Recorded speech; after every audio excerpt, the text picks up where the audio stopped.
Rizal Fadli mengamati dengan takjub dari ambang pintu restoran Hati Nurani, bagaimana pelayan yang tidak dikenalnya itu menyuapi Alia, putrinya yang berusia 4 tahun.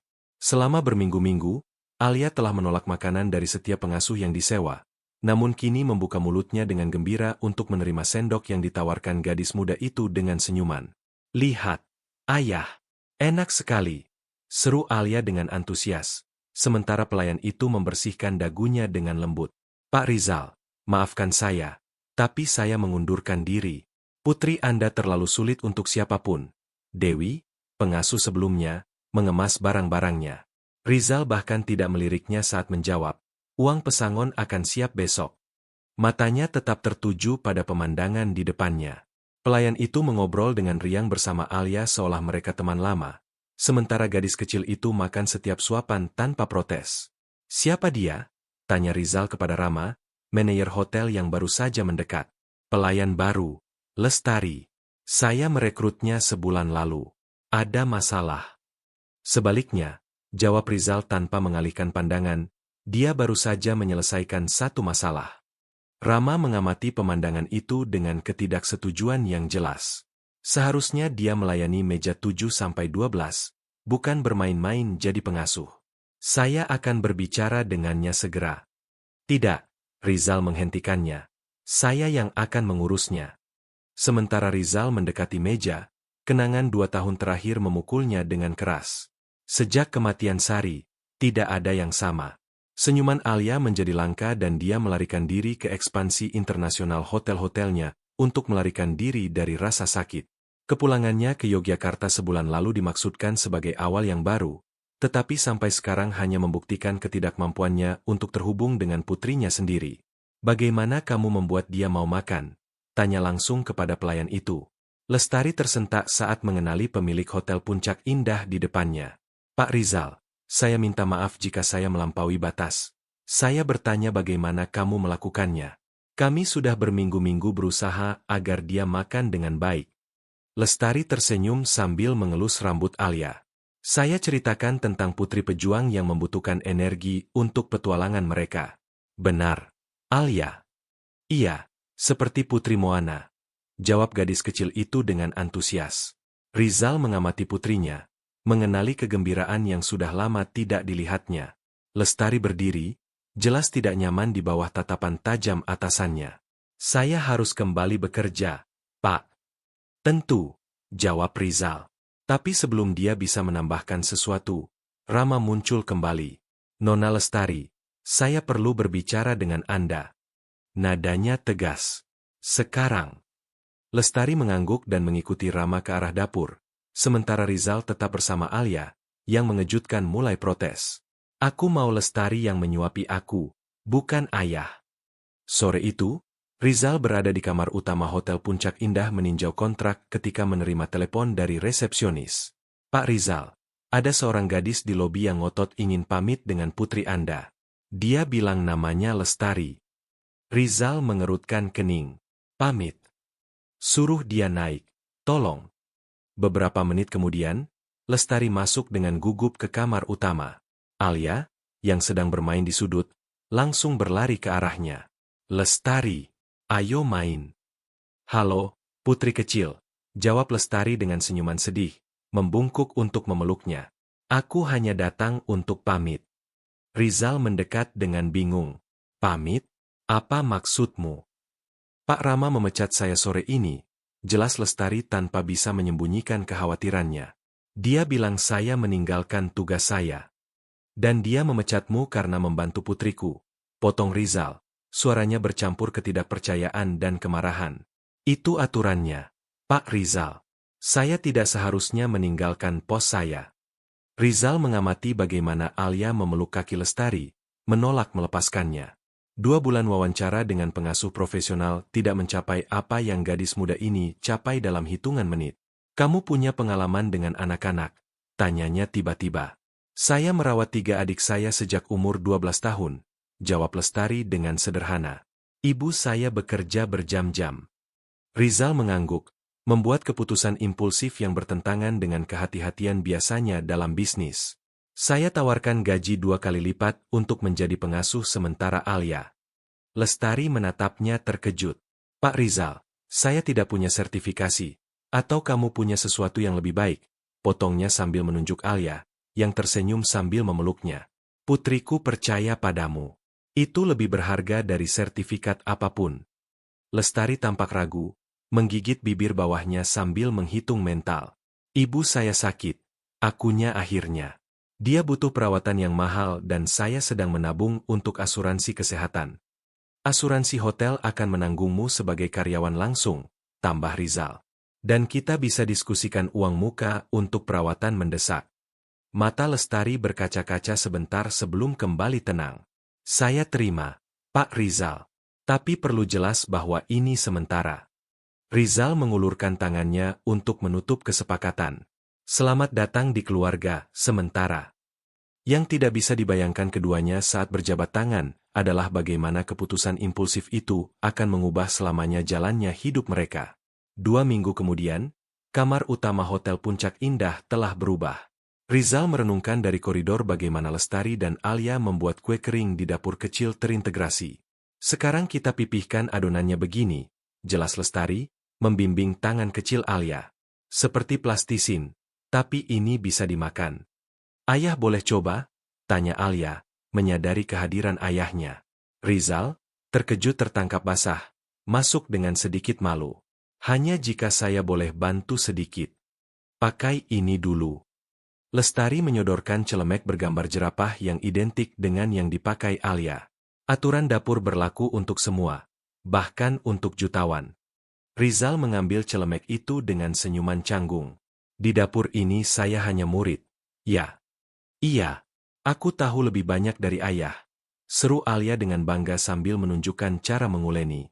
Selama beberapa menit berikutnya, Rizal mengikuti instruksi putri kecilnya, yang mengulangi dengan penuh wibawa ajaran Lestari. Ketika akhirnya mereka memasukkan kue ke oven, dia menyadari bahwa dia menghabiskan lebih banyak waktu bermain dengan Alia dalam 2 jam itu daripada dalam 6 bulan terakhir. Ada tepung di hidungmu, tunjuk Lestari, menahan senyum. Rizal membersihkannya dengan canggung, menyebarkan lebih banyak tepung di wajahnya. Alia tertawa terbahak-bahak dan Lestari tidak bisa menahan tawanya. Biar saya bantu. Dia mendekat dengan tisu basah. Sentuhan singkat itu menciptakan momen ketegangan yang keduanya coba sembunyikan dengan cepat. Terima kasih untuk semua ini, gumam Rizal. Saya tidak melihatnya sebahagia ini sejak. Tidak perlu berterima kasih, potong Lestari.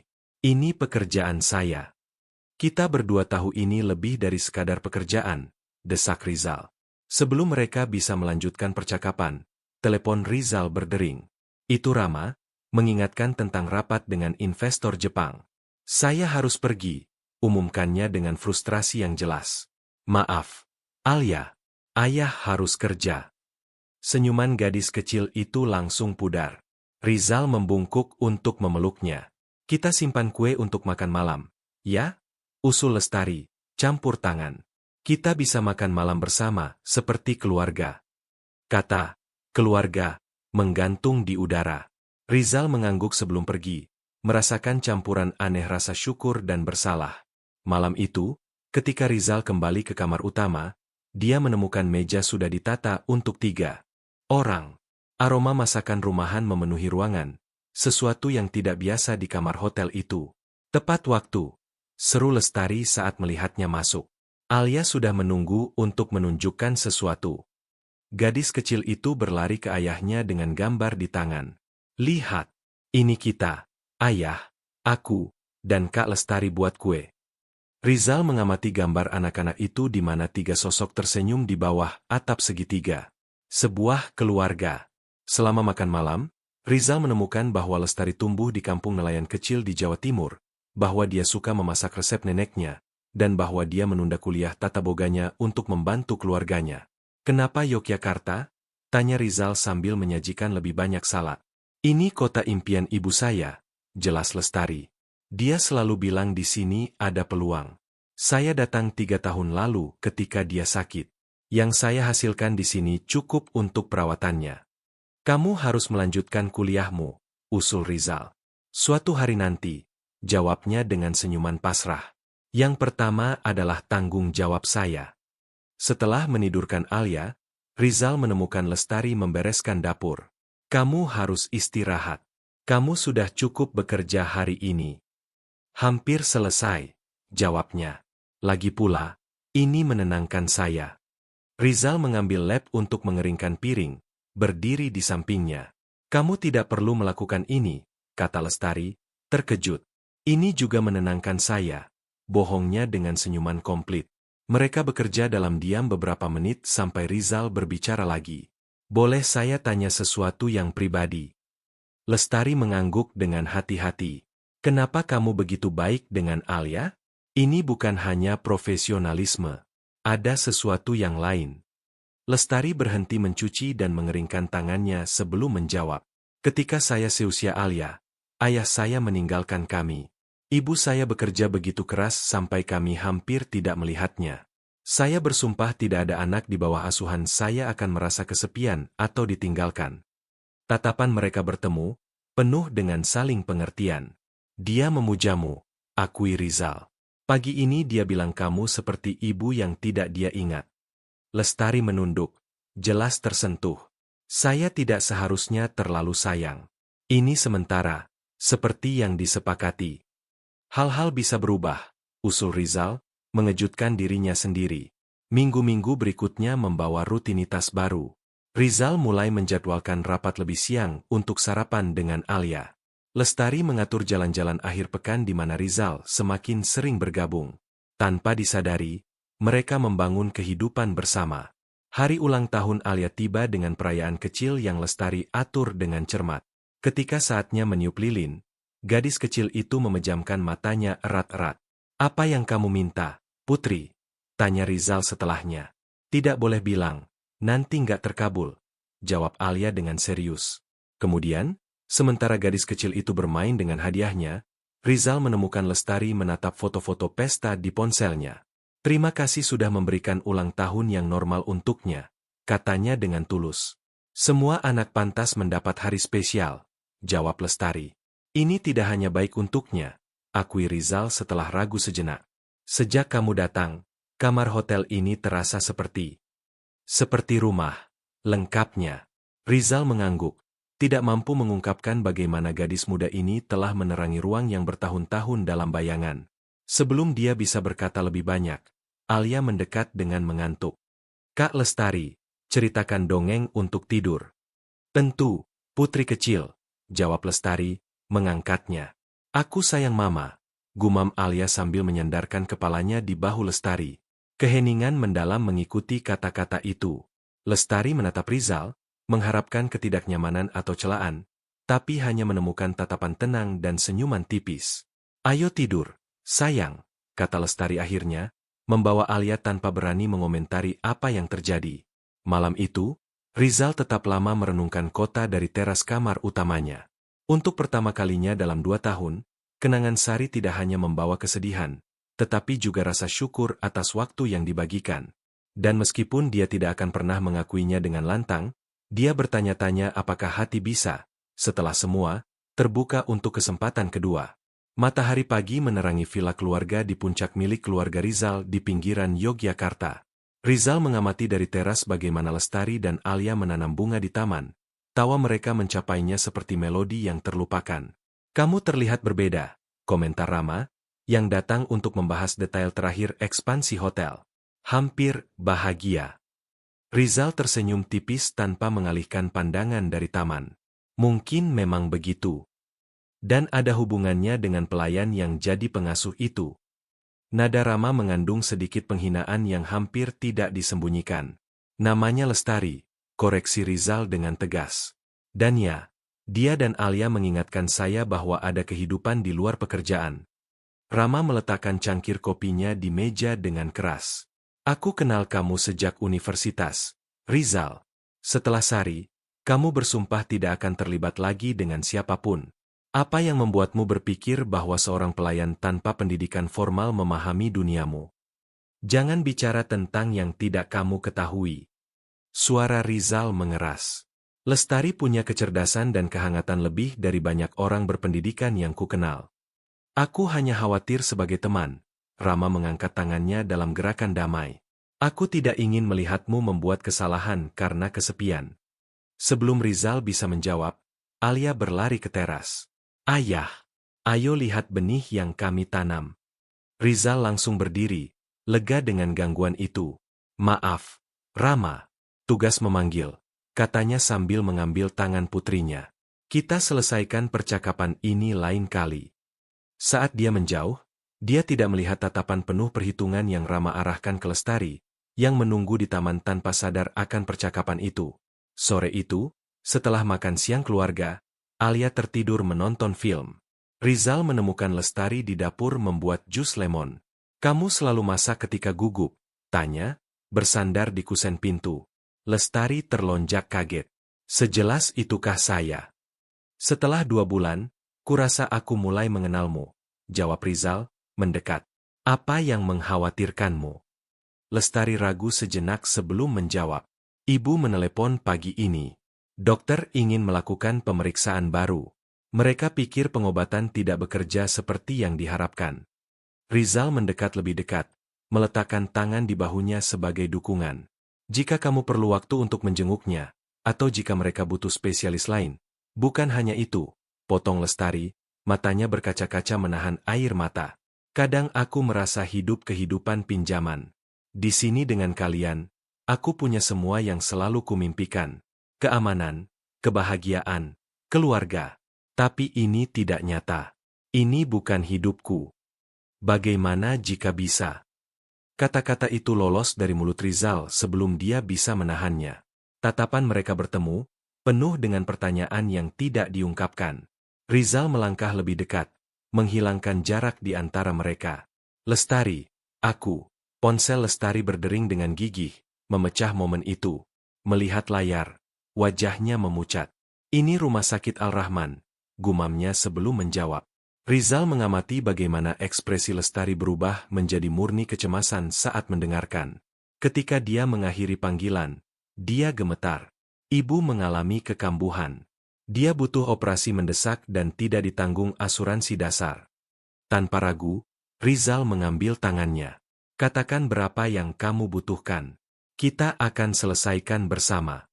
Lestari menarik tangannya dengan lembut, memulihkan ketengannya. Aku tidak bisa menerima uangmu, Rizal. Kamu sudah melakukan terlalu banyak. Ini bukan amal, desak Rizal. Ini bantuan, seperti yang kamu berikan kepada Alia dan aku. Justru karena itu aku tidak bisa mencampur adukan semuanya, jawab Lestari. Aku perlu menjaga batas yang jelas. Malam itu, setelah menidurkan Alia, Rizal menemukan Lestari merenungkan bintang dari teras villa. Dia duduk di sampingnya dalam diam, menghormati ruangnya.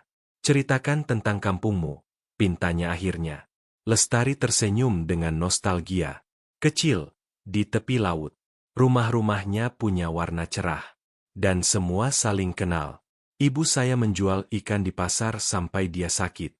Adikku Putri merawatnya sekarang, tapi dia baru 18 tahun. Seharusnya dia kuliah, bukan menanggung tanggung jawab orang dewasa.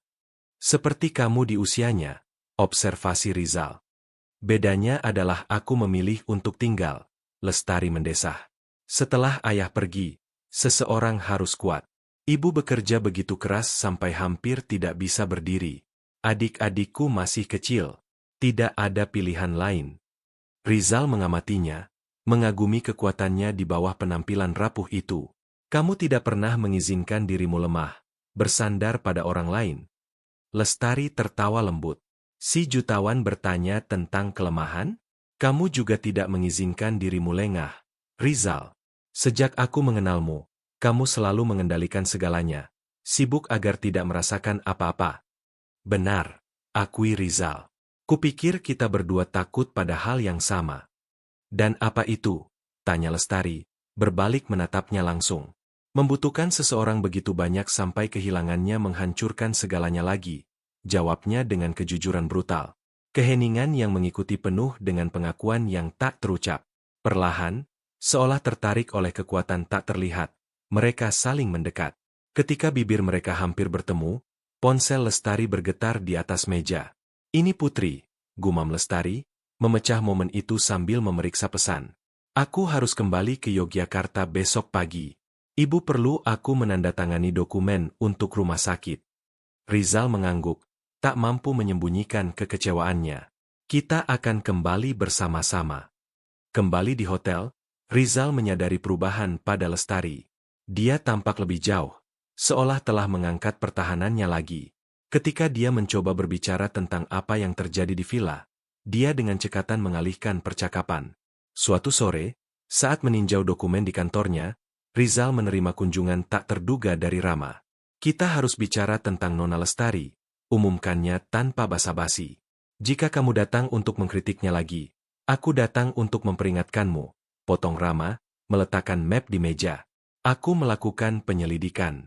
Ibunya memang sakit, tapi biaya medisnya jauh lebih besar daripada yang bisa dibayar pelayan biasa, bahkan dengan gaji yang kamu berikan. Rizal mengerutkan kening. Kamu menyelidikinya? Dengan hak apa? Dengan hak yang diberikan 20 tahun persahabatan, jawab Rama dengan tegas. Seseorang harus melindungimu, bahkan dari dirimu sendiri. Rizal membuka map dan menemukan tagihan medis dengan jumlah astronomis. Apa maksudmu? Bahwa dia bersamaku karena uang. Ide itu terasa absurd. Aku hanya bilang ini terlalu kebetulan, desak Rama. Seorang gadis menarik dengan kebutuhan ekonomi mendesak, tiba-tiba memenangkan hati pemilik hotel dan putrinya. Ini rencana sempurna. Rizal menutup map dengan keras. Aku kenal Lestari. Dia bukan seperti itu. Apakah kamu benar-benar mengenalnya? Tanya Rama. Atau kamu melihat apa yang ingin kamu lihat karena dia mengingatkanmu pada keluarga yang hilang? Kata-kata itu menusuk seperti panah di pikiran Rizal, menanam benih keraguan pertama. Acara tahunan hotel 2 minggu lagi, lanjut Rama. Perhatikan bagaimana dia bertindak. Bagaimana dia berhubungan dengan orang lain. Terkadang kita butuh jarak untuk melihat dengan jelas. Ketika Rama pergi, Rizal tetap tak bergerak, merenungkan map tertutup di mejanya. Bayangan keraguan, sekali ditanam, mulai perlahan menyebarkan akarnya. Lestari berjalan gugup di koridor rumah sakit Al-Rahman. Kata-kata dokter bergema di pikirannya. Operasi mendesak, tanpanya ibunya mungkin tidak akan bertahan sebulan. Dengan tangan gemetar, dia meninjau kembali perkiraan biaya, 75 juta rupiah. Jumlah yang mustahil untuknya, bahkan dengan gaji barunya. Nona Lestari. Suara Rama mengejutkannya. Sungguh kebetulan bertemu di sini. Lestari cepat menutup map dokumen medis. Pak Rama, saya. Tolong panggil saya Rama. Potongnya dengan senyuman terhitung. Bagaimanapun, kamu praktis sudah keluarga sekarang, bukan? Sesuatu dalam nadanya membuat Lestari waspada. Saya bekerja untuk Pak Rizal, jika itu yang Anda maksud. Kita berdua tahu ini lebih dari pekerjaan. Rama menunjuk bangku di dekat. Bisa bicara sebentar. Dengan enggan, Lestari duduk di sampingnya. Ibumu butuh operasi mahal, kan? Tanyanya langsung. Lestari menatapnya terkejut. Bagaimana Anda tahu? Aku punya koneksi di rumah sakit ini. Jawabnya samar.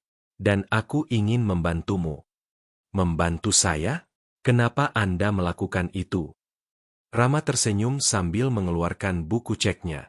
Katakanlah aku peduli pada Rizal dan Alia. Mereka seperti keluargaku. Saya tidak mengerti. Aku tawarkan pinjaman 80 juta rupiah. Jelasnya. Cukup untuk operasi dan biaya pemulihan. Tanpa bunga. Lestari menatapnya dengan tak percaya. Apa jebakannya? Cerdas, puji Rama. Hanya satu syarat. Setelah acara tahunan hotel, kamu mengundurkan diri dan menjauh dari keluarga Rizal selamanya. Kemarahan menyala di wajah Lestari. Anda pikir bisa membeli saya? Menjauhkan saya dari Alia seolah saya barang. Aku pikir kamu gadis bijak yang memahami posisinya, jawab Rama dengan dingin. Apakah kamu benar-benar termasuk dalam dunia Rizal?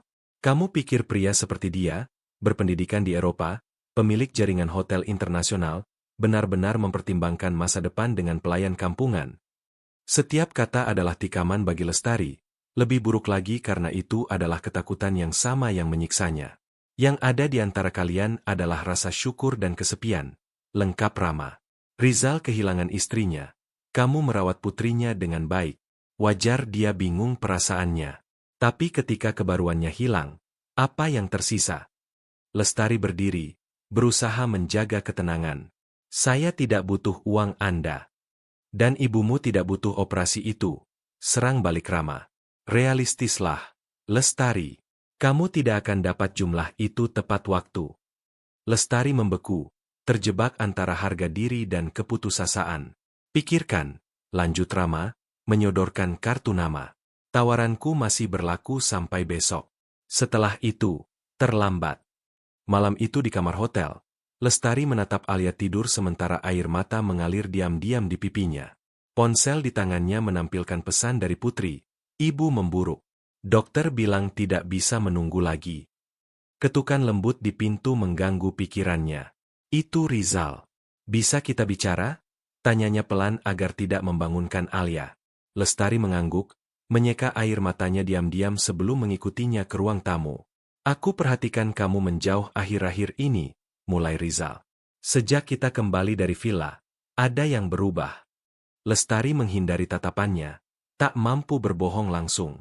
Aku hanya khawatir tentang ibu, jawabnya dengan sebagian kebenaran.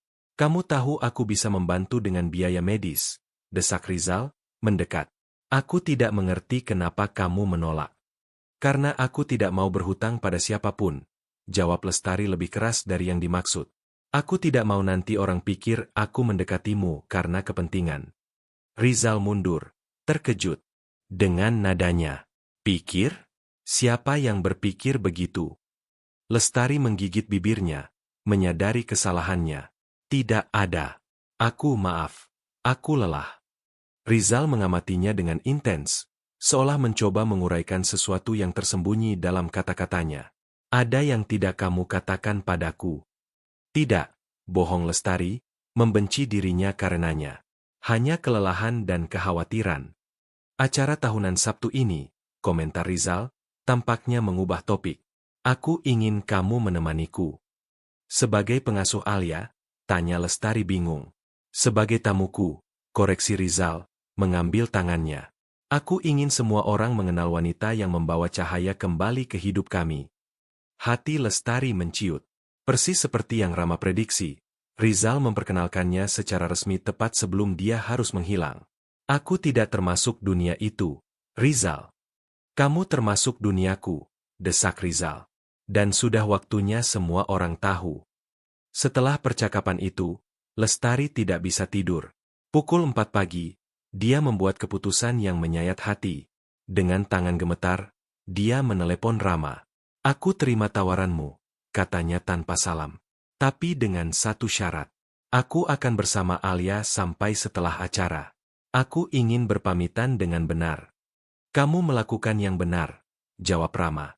Aku tunggu di kantorku jam 8 untuk menandatangani perjanjian dan menyerahkan cek. Ketika menutup telepon, Lestari mengizinkan dirinya menangis dalam diam, memeluk dirinya sendiri. Untuk pertama kalinya dalam hidupnya, dia memilih keluarganya di atas hatinya.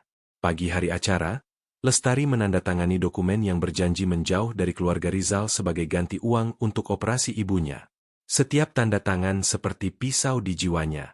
Senang berbisnis denganmu, senyum Rama, menyerahkan cek.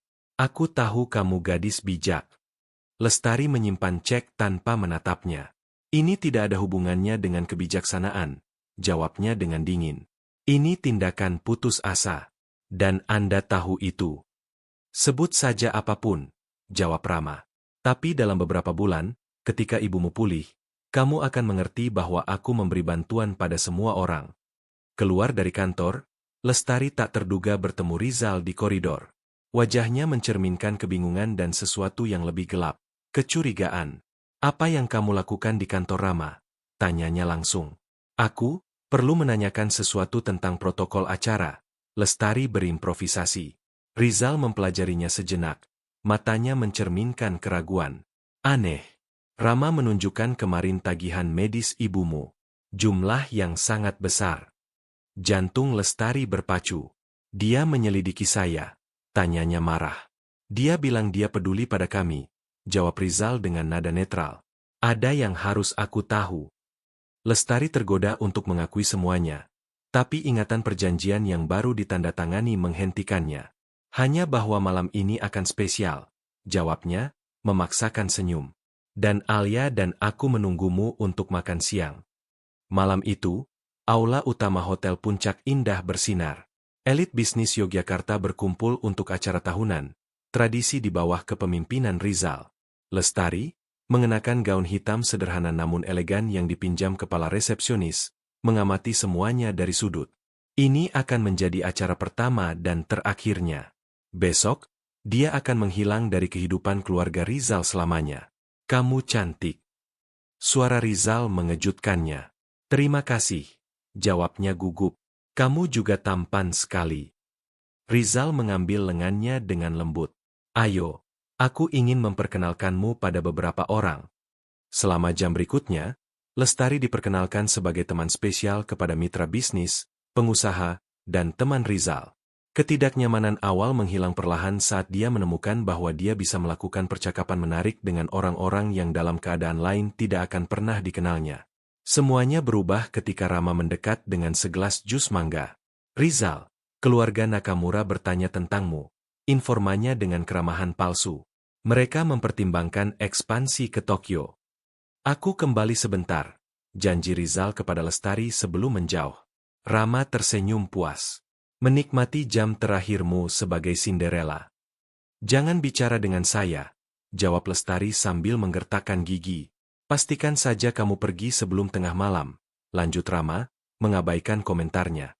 Oh, dan Rizal sudah punya kecurigaan tertentu tentang niatmu. Aku tunjukkan beberapa bukti menarik. Sebelum Lestari bisa menjawab, Rizal kembali. Ekspresinya berubah. Serius, jauh. Lestari, bisa kita bicara pribadi. Dia membawanya ke kantornya, jauh dari hiruk-pikuk pesta. Sekali sendirian, dia meletakkan map di meja. Rama baru saja menyerahkan ini, katanya dengan suara terkontrol. Ini catatan transfer 80 juta rupiah ke rekeningmu.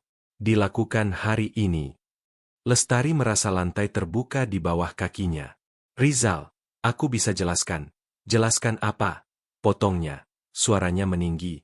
Bahwa sementara kamu bermain keluarga bahagia dengan aku dan putriku, kamu bernegosiasi di belakang kami?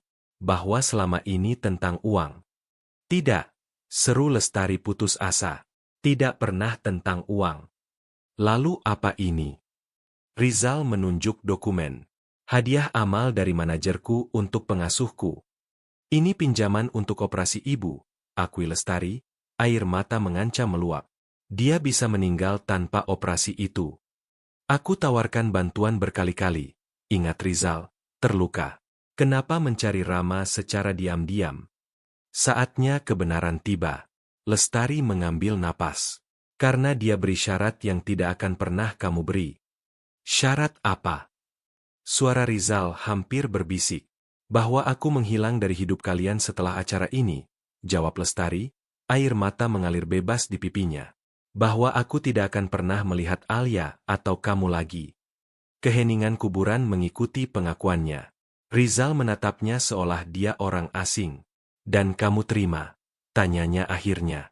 Ibu saya sekarat, jawab Lestari dengan suara pecah. Pilihan apa lagi yang aku punya? Rizal mengusap wajahnya. Jelas terguncang. Kamu selalu punya pilihan untuk percaya padaku, menceritakan kebenarannya. Rama membuatku sadar aku tidak termasuk duniamu, akui Lestari. Dan mungkin dia benar. Mungkin ini hanya mimpi pinjaman. Jadi semuanya berakhir di sini, simpulkan Rizal dengan kepahitan. Kontrak terpenuhi. Pengasuh pergi. Cek sudah dicairkan. Kata-kata itu memukul Lestari seperti tamparan. Bukan seperti itu, Rizal. Yang aku rasakan untuk Alia dan untukmu itu nyata. Aku tidak tahu lagi apa yang nyata denganmu, jawabnya, menuju pintu. Ambil barang-barangmu malam ini. Besok aku mau kamu sudah pergi. Ketika Rizal keluar, meninggalkannya sendirian di kantor, Lestari runtuh di kursi. Semuanya berakhir. Mimpi telah menjadi mimpi buruk. Malam itu, sementara Alia tidur, tidak menyadari semuanya, Lestari menulis surat perpisahan yang diilustrasikan dengan gambar kecil. Dia menjelaskan bahwa dia harus merawat ibunya sendiri yang sakit, seperti dia merawatnya. Dia berjanji akan selalu membawa putri pejuang kecil itu di hatinya.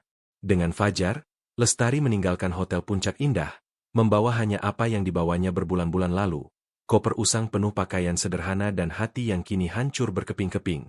Musim panas memberi jalan kepada musim gugur di Yogyakarta. 3 bulan telah berlalu sejak kepergian Lestari, dan Hotel Puncak Indah kembali ke efisiensi biasa, meskipun tanpa jiwa yang semua orang diam-diam rindukan. Rizal mengamati dari jendela kantornya bagaimana hujan turun di kota. Di mejanya, terabaikan, kontrak dan laporan keuangan menumpuk. Di samping mereka, gambar kusut Alia menunjukkan 3 sosok berpegangan tangan, ayah, aku, dan Kak Lestari. Ketukan di pintu mengganggu pikirannya.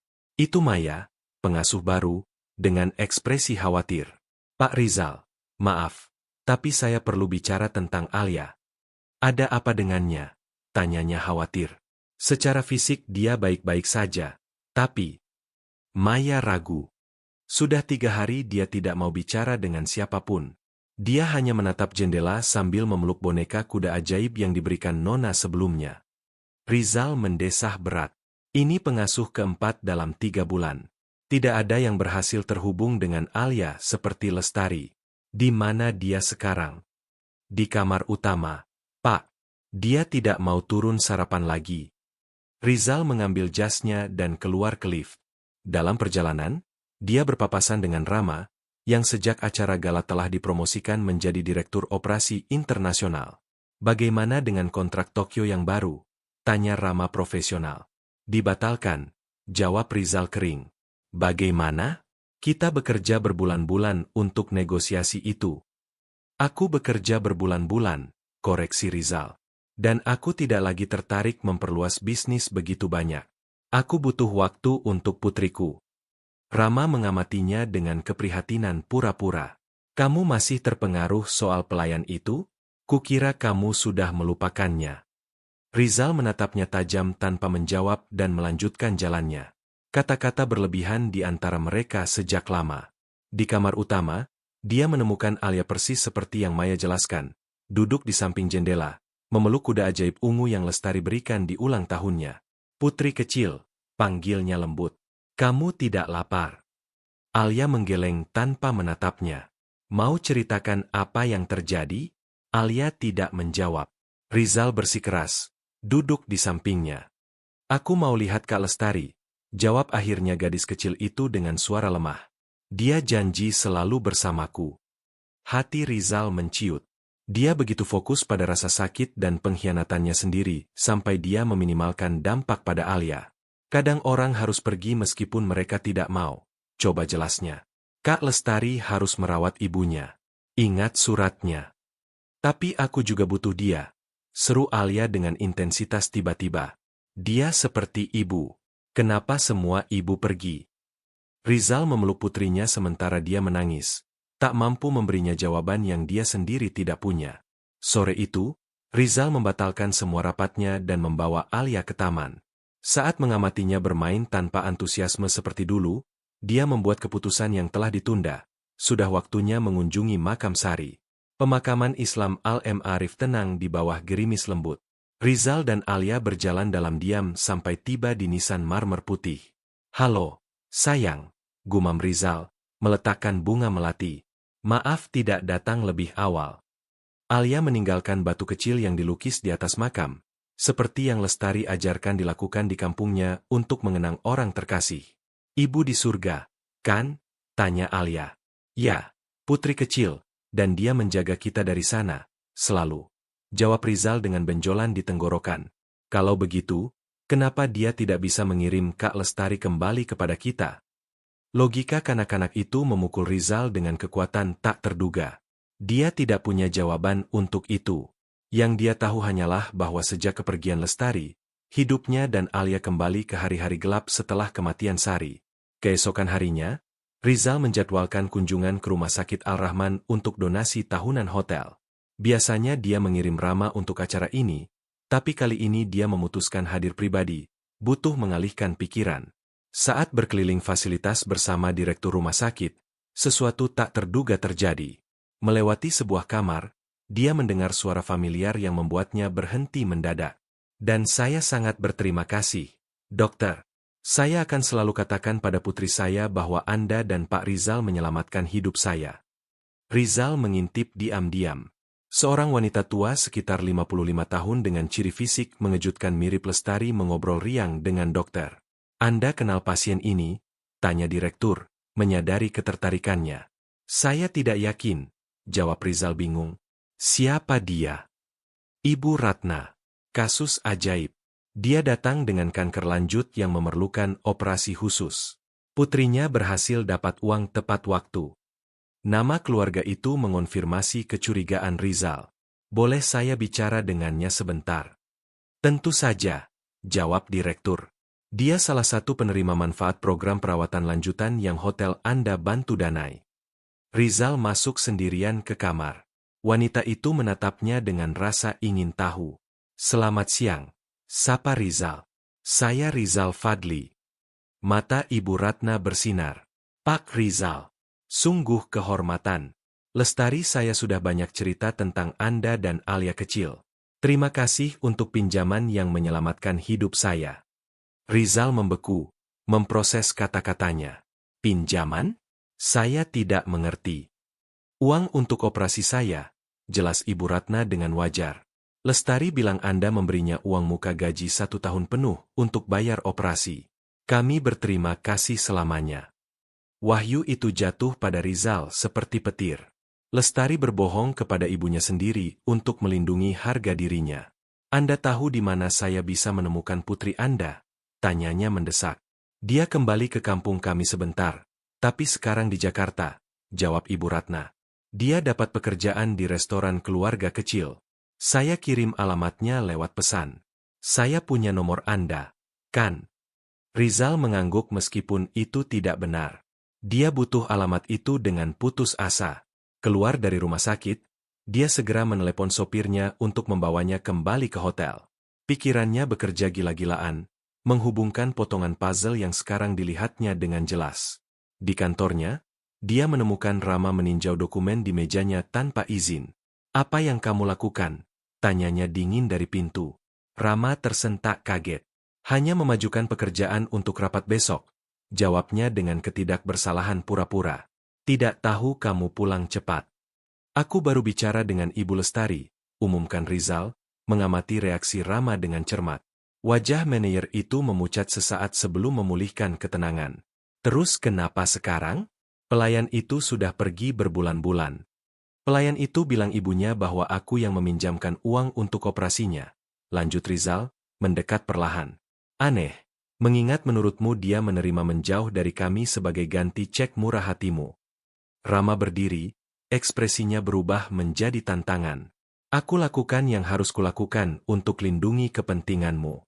Kamu dibutakan oleh apapun yang kamu rasakan untuknya. Kepentinganku? Ulang Rizal dengan tak percaya. Atau kepentinganmu?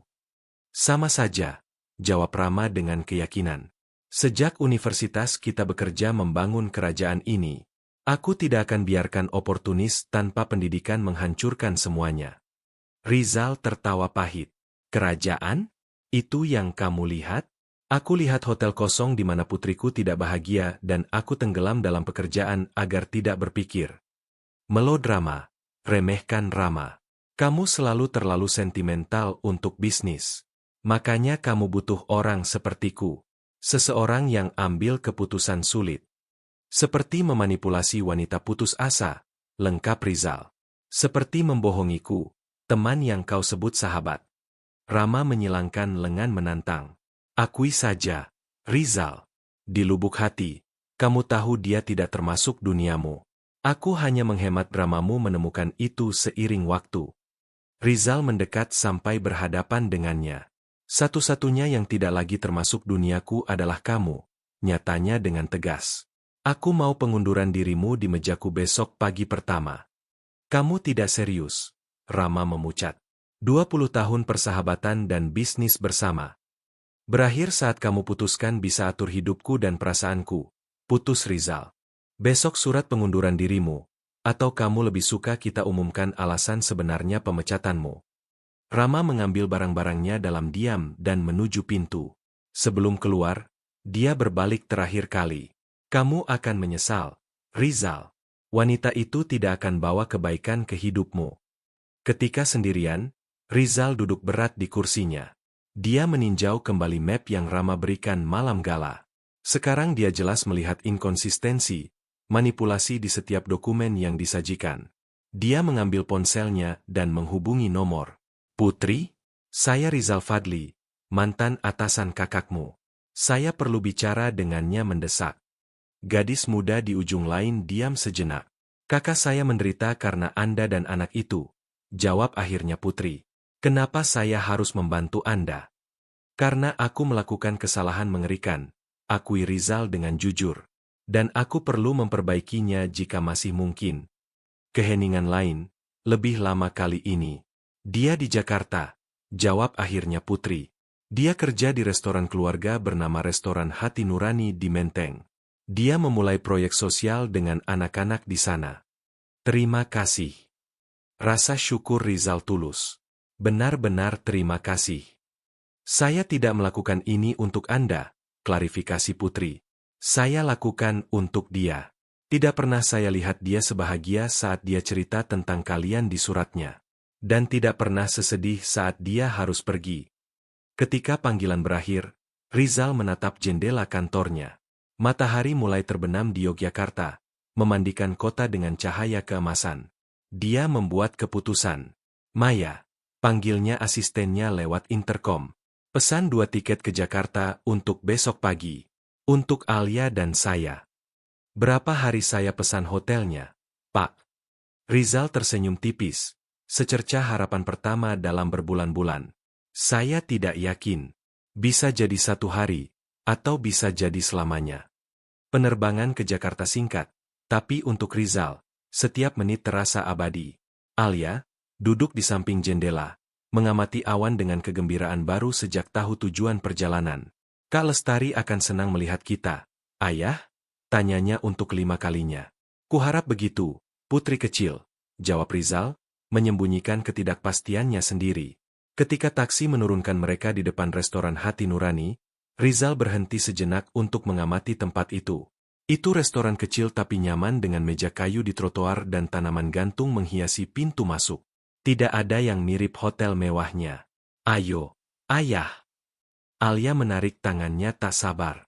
Masuk ke dalam, mereka disambut aroma rempah dan hiruk pikuk riang beberapa anak berkumpul di sekitar meja besar di belakang ruangan. Rizal menahan napas saat melihatnya. Lestari, dengan celemek berwarna-warni dan rambut diikat kuncir kuda sederhana, mengajar sekitar 10 anak menguleni roti. Tangannya bergerak dengan keanggunan yang Rizal ingat. Suaranya menjelaskan dengan sabar setiap langkah. Alia yang memecah momen itu, melepas tangannya untuk berlari ke arahnya. Kak Lestari! Kak Lestari! Lestari mengangkat pandangan, membeku seketika. Kejutan memberi jalan pada emosi tak terbaca saat Alia melempar diri ke pelukannya.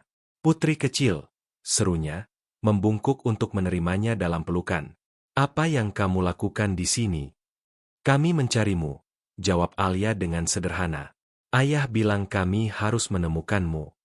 Lestari mengangkat pandangan, bertemu mata dengan Rizal, yang berdiri beberapa meter. Wajahnya menegang jelas. Anak-anak, istirahat sebentar, umumkannya pada kelompoknya. Bu Nur, tolong awasi agar tidak ada yang sentuh adonan sementara saya kembali. Seorang wanita tua mengangguk, mengamati pendatang baru dengan penasaran. Lestari membersihkan tangannya di celemek dan berjalan ke arah mereka. Wajahnya topeng ketenangan profesional yang Rizal tidak pernah lihat. Pak Rizal, sungguh kejutan. Nadanya sopan tapi jauh. Bisa saya bantu? Kita perlu bicara, jawab Rizal, berusaha tidak menunjukkan betapa nadanya mempengaruhinya. Saya sedang kerja sekarang, bantah Lestari. Tolong, desak Rizal. Kami tidak akan datang sejauh ini jika tidak penting. Sesuatu dalam nadanya pasti meyakinkannya, karena dia akhirnya mengangguk. Bu Nur, bisa Anda tangani kelompok sebentar? Pintanya pada rekannya. Saya harus urus urusan. Dia membawa mereka ke ruang kecil di belakang restoran. Alia segera mulai menceritakan semua yang terjadi dalam 3 bulan terakhir. Kelas balet barunya, kuda ajaib yang tidur bersamanya setiap malam, bagaimana dia belajar menulis namanya. Lestari mendengarkan dengan penuh perhatian. Ekspresinya melembut. Kenapa kamu tidak pergi dengan Bu Nur untuk coba kue yang baru keluar dari oven? Usulnya akhirnya. Rizal perlu bicara dengan Lestari sendirian. Ketika gadis kecil itu keluar, keheningan canggung terpasang di antara mereka. Kamu terlihat baik, kata akhirnya Rizal. Terima kasih, jawabnya kering. Apa yang kamu lakukan di sini, Rizal? Apa yang kamu mau? Kebenaran, jawabnya langsung. Aku bicara dengan ibumu di rumah sakit. Lestari memucat. Ibu saya? Bagaimana? Kebetulan, jelas Rizal. Aku di rumah sakit untuk donasi hotel dan mendengar dia menyebut namaku. Dia berterima kasih untuk pinjaman yang menyelamatkan hidupnya. Lestari mengalihkan pandangan, menggigit bibir bawah. Aku tidak mau dia tahu kebenaran. Akunya pelan. Tidak mau dia pikir bahwa kamu. Apa? Desak Rizal. Bahwa kamu jual kebahagiaanmu untuk hidupnya? Karena itu persis yang kamu lakukan. Tidak. Lestari menegaskan. Aku lakukan yang harus kulakukan. Ibu saya hidup. Itu semua yang penting. Rizal mendekat, mengurangi jarak di antara mereka. Juga penting apa yang Rama lakukan padamu. Apa yang aku lakukan dengan tidak mempercayaimu. Sudah tidak penting. Lestari berusaha menjaga ketenangan. Aku bangun kehidupan baru di sini. Aku baik-baik saja. Apakah kamu bahagia? Tanya Rizal langsung. Pertanyaan itu mengejutkannya. Aku punya pekerjaan bagus. Aku memulai program ini untuk anak-anak kurang mampu. Dia menghindar. Aku tidak tanya itu, desak Rizal. Aku tanya apakah kamu bahagia? Mata Lestari dipenuhi air mata tertahan. Apa yang kamu mau aku katakan, Rizal? Bahwa aku merindu kalian setiap hari? Bahwa kadang aku bangun mengira mendengar tawa Alia? Bahwa aku menyesal menerima kesepakatan Rama meskipun itu menyelamatkan hidup ibu? Rizal mengambil tangannya. Aku mau kamu katakan kebenarannya. Yang sama yang aku datang katakan padamu. Bahwa aku melakukan kesalahan terburuk dalam hidupku dengan membiarkanmu pergi. Lestari mencoba menarik tangannya, tapi Rizal memegangnya erat. Aku pecat Rama, lanjutnya. Ketika aku tahu apa yang dia lakukan, apa yang aku biarkan dia lakukan, aku tidak bisa memaafkannya atau memaafkan diriku sendiri. Kamu tidak bisa muncul begitu saja setelah 3 bulan dan berharap semuanya kembali seperti dulu, bantah Lestari, meskipun pertahanannya mulai melemah. Aku tidak mau seperti dulu, jawab Rizal dengan jujur. Aku mau lebih baik. Aku mau bangun sesuatu yang nyata di mana kita berdua setara. Lestari menatapnya dengan curiga. Dan bagaimana itu? Aku pelayan dan kamu jutawan pemilik hotel. Rizal tersenyum tipis. Tidak. Aku pikir lebih ke arah mitra. Aku punya proposal untukmu. Tapi sebelumnya, aku perlu katakan sesuatu penting. Lestari menunggu, menahan napas. Bulan-bulan tanpamu menunjukkan apa yang benar-benar penting, akui Rizal. Bukan hotel, bukan kontrak internasional, bukan uang. Tapi bangun setiap pagi dengan tujuan, melihat Alia tumbuh, berbagi momen sederhana dengan seseorang yang melihatku apa adanya, bukan apa yang kumiliki. Dia mendekat lebih dekat sampai wajah mereka berjarak. Sentimeter. Aku mencintaimu, Lestari. Aku mencintaimu karena kekuatanmu, kebaikanmu, kemampuanmu mencintai tanpa syarat. Aku mencintaimu karena cara kamu rawat putriku, ibumu, anak-anak itu di luar sana. Aku mencintaimu apa adanya, bukan karena apa yang bisa kamu beri. Air mata mengalir bebas di pipi Lestari sekarang. Rizal, aku, tapi sebelum dia bisa melengkapi kalimat, pintu terbuka tiba-tiba. Itu Alia, dengan kue tergigit di tangan. Kak Lestari, kenapa nangis? Tanyanya khawatir. Ayah marahi kamu. Lestari tertawa di antara air mata, membungkuk ke tingginya. Tidak, putri kecil. Kadang orang dewasa menangis saat mereka sangat bahagia. Jadi kamu akan kembali dengan kami? Tanya gadis itu dengan harapan. Lestari menatap Rizal, ragu. Tidak sesederhana itu. Alia, coba jelasnya. Aku punya pekerjaanku di sini. Anak-anak ini butuh aku juga. Kami bisa butuh kamu dan biarkan kamu melakukan pekerjaanmu, campur Rizal. Faktanya, itu proposalku. Mengubah sebagian hotel menjadi pusat komunitas seperti ini, dipimpin olehmu. Lestari menatapnya terkejut. Kamu serius? Tidak pernah lebih serius. Tidak pernah lebih serius. Uang? Kesuksesan tidak berarti apa-apa jika tidak dibagikan, jika tidak memperbaiki kehidupan orang lain. Kamu yang mengajarkan itu padaku. Alia, tak sabar, menarik tangan Lestari. Bilang iya, Kak Lestari, tolong. Lestari menatap gadis kecil itu, lalu Rizal. Bertahun-tahun tanggung jawab, menempatkan orang lain lebih dulu, mengorbankan keinginannya sendiri, membebani keputusannya. Aku butuh waktu untuk memikirkannya, jawabnya akhirnya. Aku tidak bisa begitu saja meninggalkan semuanya di sini dalam sehari. Kekecewaan melintas di wajah Rizal, tapi dia mengangguk dengan pengertian. Aku mengerti. Kami akan menginap di hotel di Jakarta beberapa hari. Mungkin kamu bisa tunjukkan proyekmu, mengenal anak-anak lebih baik. Atau kalian bisa tinggal di apartemenku, tawarkan Lestari impulsif. Kecil, tapi ada sofa bed dan dia berhenti, terkejut dengan usulannya sendiri. Kami senang sekali, terima Rizal dengan senyuman. Malam itu, setelah menidurkan Alia di satu-satunya kamar tidur di apartemen kecil Lestari, mereka berdua duduk di teras, menatap lampu-lampu Jakarta. Ada sesuatu lagi yang harus kamu tahu, kata Lestari dengan gugup. Sesuatu yang kusembunyikan sejak aku pergi. Rizal menatapnya penuh harap, takut komplikasi baru. Lestari mengambil napas dalam sebelum mengaku. Aku hamil 4 bulan. Dunia tampak berhenti untuk Rizal. Dia menatap perut Lestari, hampir tidak terlihat di bawah blusnya yang longgar. Hamil? Darimu, konfirmasi Lestari. Malam sebelum acara, ketika kita kembali dari menjenguk ibu di rumah sakit. Itu satu-satunya kali, dia tidak perlu menyelesaikan kalimat. Rizal mengingat sempurna malam itu, penghiburan yang mereka berikan satu sama lain, koneksi yang melampaui fisik. Kenapa tidak memberitahuku? Tanyanya lembut tanpa sekelumit celaan. Awalnya aku tidak tahu, jelas Lestari. Ketika aku tahu, sudah berminggu-minggu sejak acara. Setelah bagaimana hubungan kita berakhir, rasanya tidak adil menggunakannya untuk memaksamu. Rizal berlutut di depannya, meletakkan tangannya lembut di perutnya. Seorang anak, gumamnya dengan takjub. Anak kita. Atau putri, koreksi Lestari dengan senyuman kecil. Tanpa peringatan, Rizal mengeluarkan kotak kecil dari sakunya dan membukanya, memperlihatkan cincin sederhana namun elegan.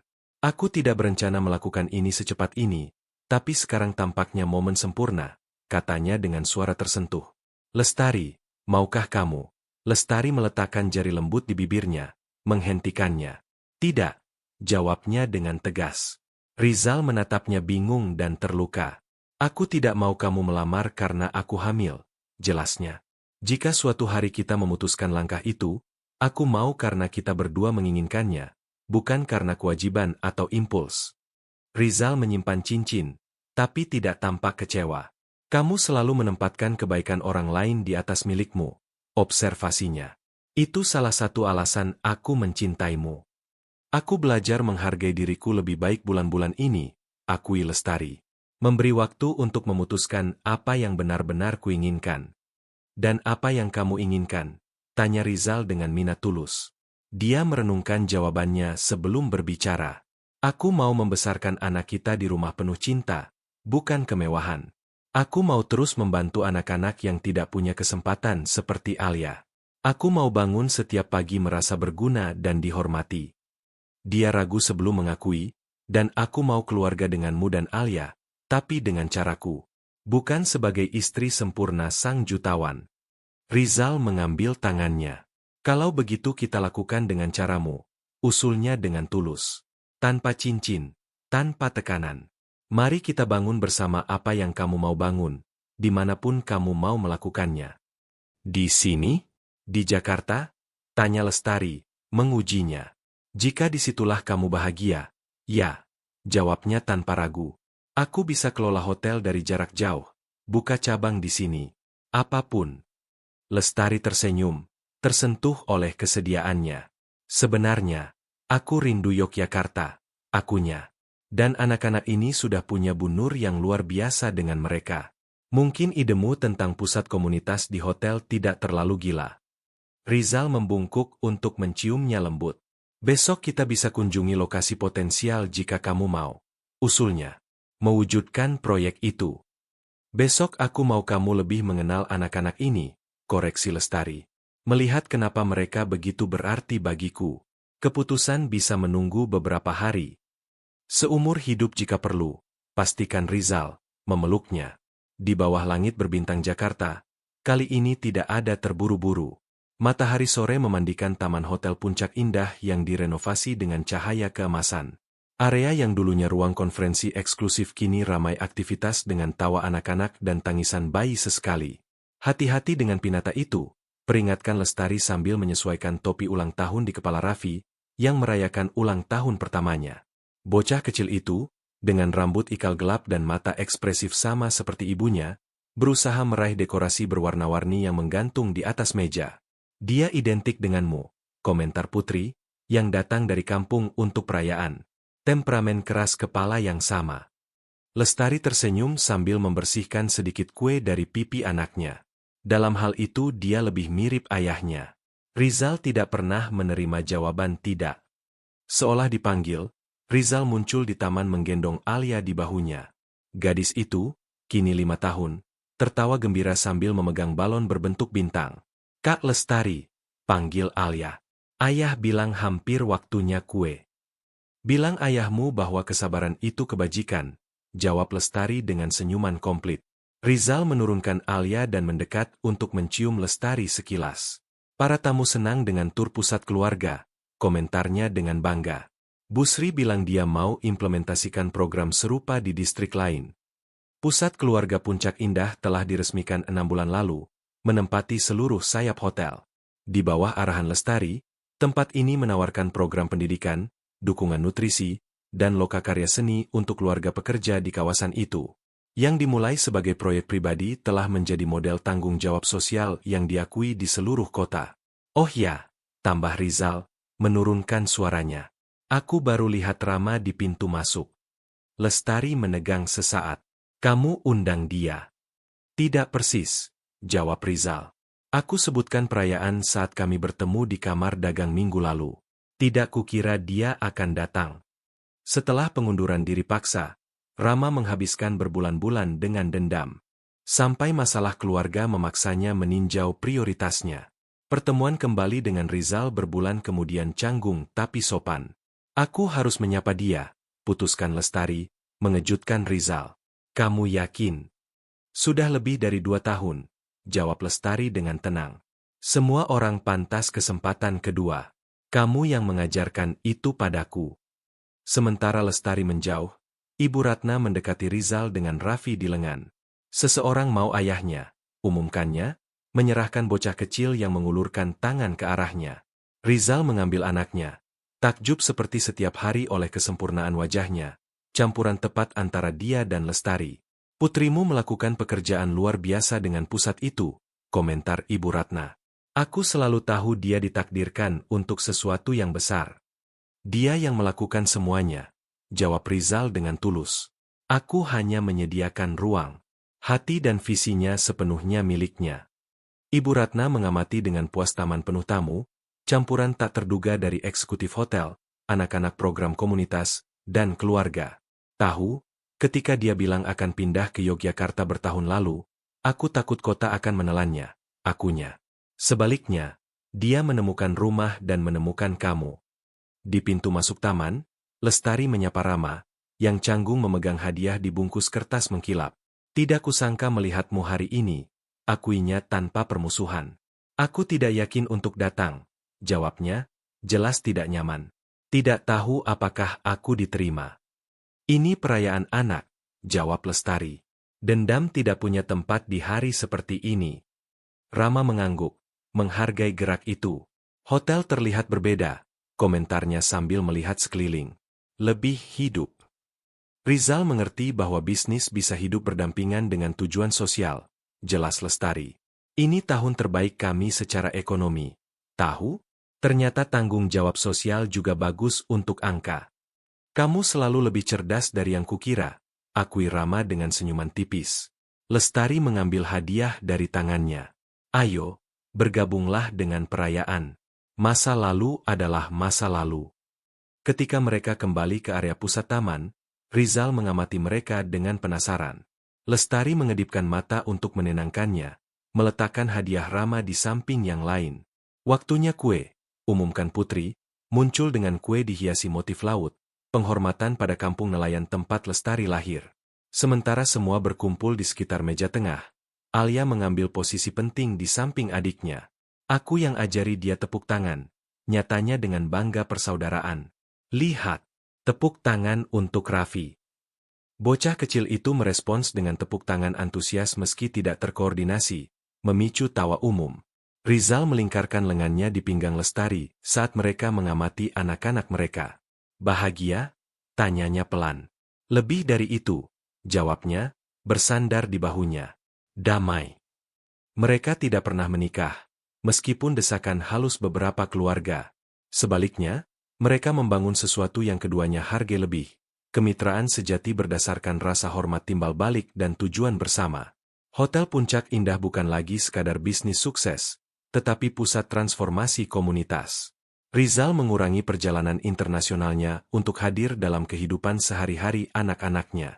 Lestari menemukan keseimbangan antara gairahnya membantu orang lain dan keluarganya sendiri, akhirnya merasa menjadi bagian dari sesuatu yang lebih besar tanpa mengorbankan identitasnya. Setelah semua menyanyikan selamat ulang tahun dan Alia membantu adiknya meniup lilin, para tamu menyebar lagi di taman. Rizal memperhatikan Lestari merenungkan Cakrawala Yogyakarta dengan pikiran. Apa yang kamu pikirkan? Tanyanya mendekat. Bagaimana hidup berubah? Jawabnya. 3 tahun lalu aku pelayan di hotel ini tanpa membayangkan semua yang akan datang. Rizal mengambil tangannya, menjalin jari mereka. Jika seseorang memberitahuku waktu itu bahwa pelayan yang memberi makan putriku akan sepenuhnya mengubah hidup kami, aku tidak akan percaya. Kamu menyesal akan sesuatu? Tanya Lestari. Hanya meragukan kamu, jawabnya dengan jujur. Yang lainnya, bahkan momen sulit, membawa kita ke sini. Langit mulai berwarna jingga ketika tamu terakhir pergi. Ibu Ratna menawarkan membawa anak-anak ke kamar utama untuk mandi malam, memberi mereka momen ketenangan. Lestari dan Rizal tetap di taman, perlahan membereskan sisa perayaan tanpa terburu-buru. Aku temukan ini di antara barang Alia pagi ini, komentar Lestari, mengeluarkan kertas terlipat dari sakunya. Ini gambar yang dia buat hari kita bertemu. Dia simpan selama ini. Rizal mengamati gambar kanak-kanak itu, 3 sosok di bawah atap segitiga. Sebuah keluarga. Dia melihat sebelum kita apa yang bisa kita jadi, refleksinya. Anak-anak punya kejelasan yang orang dewasa hilangkan, jawab Lestari. Mereka melihat yang esensial. Ketika selesai membereskan, mereka naik bersama ke kamar keluarga. Ibu Ratna sudah menidurkan anak-anak. Alia tidur memeluk kuda ajaib ungunya sementara Raffi beristirahat tenang di ranjang bayinya. Rizal menemukan Lestari berdiri di antara kedua kamar, mengamati mereka tidur dengan ekspresi tenang. Dia mendekat diam-diam, memeluknya dari belakang. Terima kasih, bisiknya di telinga. Untuk apa? Tanyanya, bersandar di dadanya. Karena mengajarkan bahwa selalu ada ruang untuk mencintai lagi, bahkan ketika kita pikir itu mustahil. Lestari berbalik di pelukannya untuk menatapnya langsung. Ternyata si jutawan punya banyak yang harus dipelajari dari si pelayan, candanya lembut. Dan aku masih belajar setiap hari, jawabnya sebelum menciumnya. Bulan naik di atas Yogyakarta, menerangi lembut kamar di mana sebuah keluarga terbentuk melawan segala rintangan, akhirnya beristirahat, lengkap dan damai. Sang jutawan telah menemukan sesuatu lebih berharga dari semua hartanya, cinta yang tidak diukur dalam angka, tetapi dalam momen bersama dan mimpi dibangun bersama, hari demi hari.